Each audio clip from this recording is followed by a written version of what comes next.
Hello, my name is Marcello. Welcome to the Source AV Design Group's YouTube channel. Today we are looking at the pre-production Auribus Acoustics Sierra open-back headphones. Since these are pre-production headphones, be aware that there will be some changes to the final production model headphones. We will also take a look at them when they are released to the public, which is estimated to be sometime in September, coinciding with CanJam SoCal. This video will primarily discuss my impressions of the Sierra headphones regarding build quality, look and feel, comfort, and sound quality when paired with a few different amplifiers and Dacs, such as the Chord Hugo TT2, Hugo 2, Ferrum Erco, Wu Audio WA22, and the Macintosh MHA200 headphone tube amplifier. First, let's discuss who Auribus Acoustics is. Founded in 2022 and based in Long Beach, California, Auribus Acoustics focuses on handmade headphones. Starting as a dorm room hobby project in San Francisco, Juan set out to make innovative and excellent sounding headphones. After receiving lots of positive feedback at trade shows, Auribus Acoustics was born. According to the manufacturer, the entire Sierra headphones assembly is 3D printed from SLS nylon, solid aluminum, and FDM PETG plastics for a durable, repairable, and lightweight assembly. For 3D printed headphones, the build quality on the pre-production Sierra headphones is pretty good.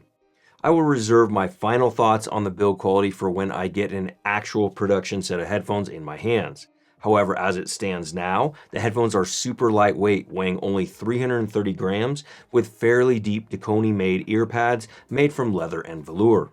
The 3D baffle has ample space and the drivers are angled towards the ears, which helps to create an immersive and open-sounding soundstage. The headphones are very comfortable, and according to Juan from Auribus Acoustics, the headband will be further improved before public release. The clamping force is great and very comfortable. The earpad openings are large enough for my ears, however listeners with very large ears may find their ears touching the inside of the pads. I can listen to the Sierra headphones without issues in the comfort department, even for longer listening sessions. The headphones use 50mm peerless paper cone dynamic drivers. The pre-production headphones are currently 19.5 ohms, but will be 20 ohms at release, according to Juan. I don't have Juan's official efficiency SPL numbers yet, however in my tests I was able to drive the headphones with ease from all the amps I have in-house. However, the headphones will still perform and sound their best with a dedicated headphone amplifier. To give you some context, one of the least powerful headphone amplifiers I have in-house that I use as a reference is the Macintosh MHA200 headphone tube amplifier, which outputs 500 milliwatts from 32 ohms to 600 ohms, and the MHA200 was up to the task of driving the Sierra headphones. The sound tightens up and sounds faster when paired with more powerful amplifiers such as the Chord Hugo TT2. According to Auribus Acoustics website, depending on volume preferences, a 280 milliwatt at 32 ohm amplifier is minimally recommended for a more optimal listening experience. The Sierra headphones will be limited to about 50 units at release. They will include a padded carry case, a 3.5mm to dual 3.5mm braided cable, and be assembled by hand in Long Beach, California. The headphones are currently available for pre-order now at the Auribus Acoustics website for $759 as an intro sale price, and will officially sell for $899 when released. Overall, I'm pleased with the build quality and comfort. However, at $899, I believe the overall build quality materials should be a bit more refined for that price, especially compared to other headphone manufacturers. Specifically, the headphone headband, hinges, headband materials, and the hinge mechanism at the cups and the overall feel of the plastic could be smoother and nicer to the touch. According to my conversations with Juan, the plan is to further improve the quality of materials and overall build quality and include a nicer braided cable than the more basic jacketed cable that was provided to me for review. Let's talk about how the Sierra headphones sound. Impressive, engaging, and exciting. I didn't know what to expect when I received the headphones, and the pre-production build takes the backseat to what is so special about these headphones, the sound quality. The bass is deep and impactful, allowing bass lines, bass guitars, and the impact of gunshots, punches, and crashes from movies and their soundtracks to slam with authority, much like being in a movie theater. Bass lovers will likely rejoice on first listen to these headphones. I know I did. No matter the genre, with their current tuning, the Sierra headphones are a slamtastic good time with plenty of rumble when it comes to bass, even if they could sound a bit tighter on some bass-heavy produced music. I wouldn't say the bass is the most neutral, which we will see from the measurements when we look in a moment, but it is presented with emotion and avoids that audiophile soul-sucking sound found in many audiophile neutral headphones today that have very little bass emotion. However, heavy bass produced music from artists like The Weeknd or Billie Eilish could sound a bit tighter, especially for listeners who like a bit more neutral sound signature from the bass region. You may find backing off the bass a bit with EQ will be more optimal. The mid-range doesn't sound overly recessed, but well-defined with good air, definition, and openness to their tuning. The vocals are also well-defined with a touch of warmth to their character that is not purely neutral, and I like it. The mid-range tuning also allows vocals not to sound fatiguing or edgy, which some headphones with too much upper mid-range can sound. The headphones balance very well with Chord Electronics gear, which generally leans more analytical. Strings have great definition and realism. Listening to the song Deportation from the Babel soundtrack shows off the speed in the mid-range, realism, and emotion that help to define the character of the Sierra headphone sound.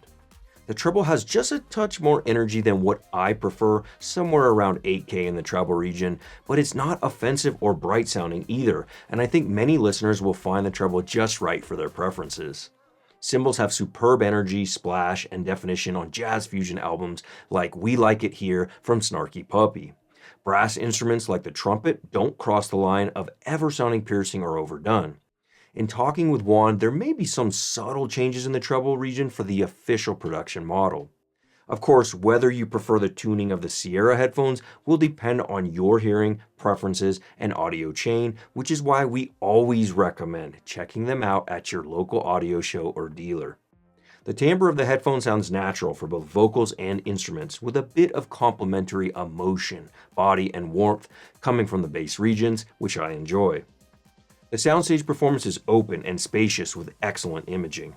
The headphone soundstage travels outside of the headphone cups while still not sounding artificially wide like an HD800S. Let's take a quick look at the measurements provided by Auribus Acoustics and compare them to a few other popular headphones. Here you can see how the Sierra headphones compare to the Sennheiser HD600.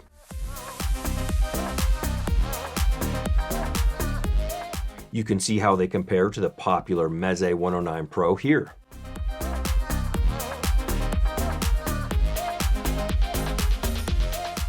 Here you can see how they compare to the Odyssey MM500.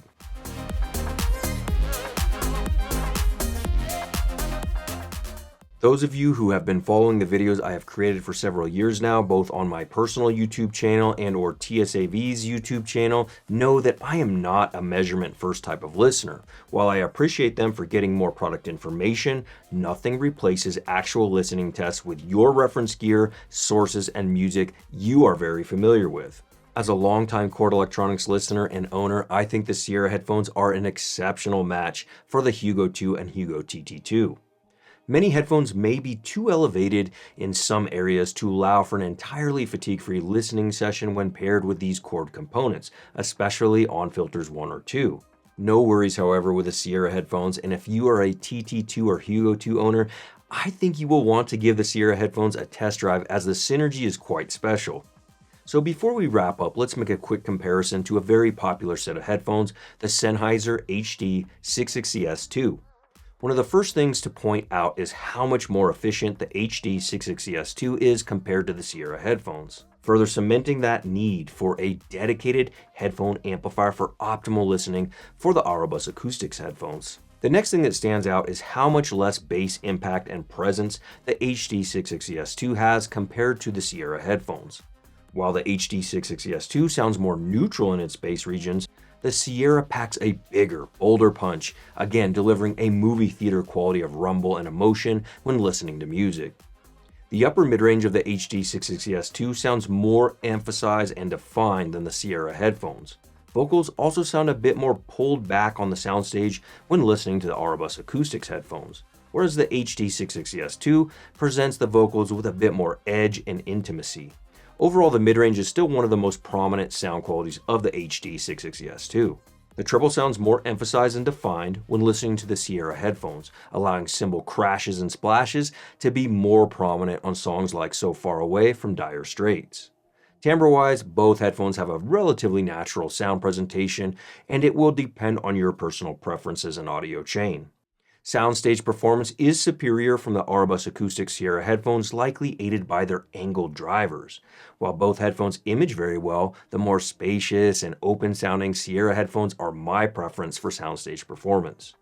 Lastly, comfort and clamp force easily go to the Sierra headphones. A big thanks to Juan from Auribus Acoustics for sending the Sierra headphones out for review. I look forward to chatting with you more at CanJam SoCal this year. If you're interested in trading up your old headphones, amplifiers, or other gently used audio gear for a new set of headphones or an amplifier, check out the links in the video description to our trade-up program, and don't forget we will price match other authorized dealers. We have some cool videos coming this year with new product announcements, so please consider subscribing to our channel today. From $150 earphones to multi-million-dollar home audio, cinema, and automation systems, TSAV is a hi-fi enthusiast paradise for building the system of your dreams.